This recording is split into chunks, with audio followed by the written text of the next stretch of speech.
Quackery, A Brief History of the Worst Ways to Cure Everything by Lydia Kang MD and Nate Pedersen, Workman Publishing Company Incorporated, 344 pages, $22.95. Quackery is a compendium of virtually every worthless treatment foisted upon gullible patients by greedy hucksters since the beginning of recorded history. Fortunately, authors Lydia Kang MD, who is an internist in Omaha, and Nate Pedersen, a freelance journalist in Oregon, have been able to inject a dose of levity into their opus, and if laughter is, indeed, the best medicine, their book may have curative powers of its own. The book is amply supplied with appropriate photographs and illustrations, and each short topic makes it easy to read piecemeal, guaranteeing at least one chuckle or bizarre medical fact with every turn of the page. Those readers able to keep a straight face after reading the chapter on radionics should probably avoid the book. While all of the comedic asides are not side-splitters, the humor is broad enough to soften even the most gruesome topics covered.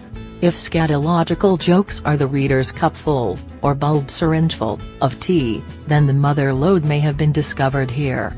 Where else might a reader find that the use of tobacco smoke enemas was an approved method of cardiopulmonary resuscitation in Victorian England?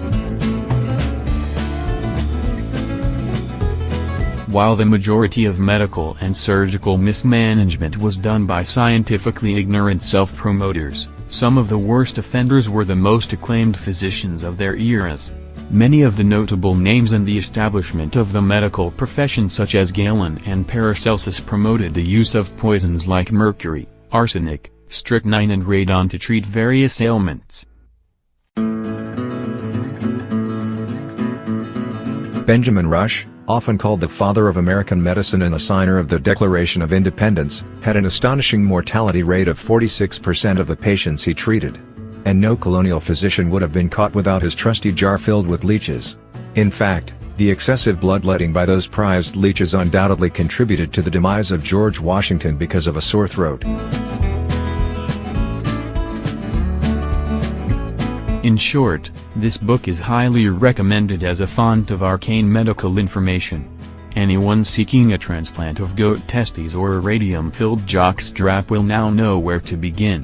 And it will make the perfect gift for that arrogant and conceited physician and surgeon who we all seem to have encountered. J. Camper Campbell MD is a retired Lincoln ophthalmologist who practiced medicine for 50 years using the old medical maxim, first do no harm.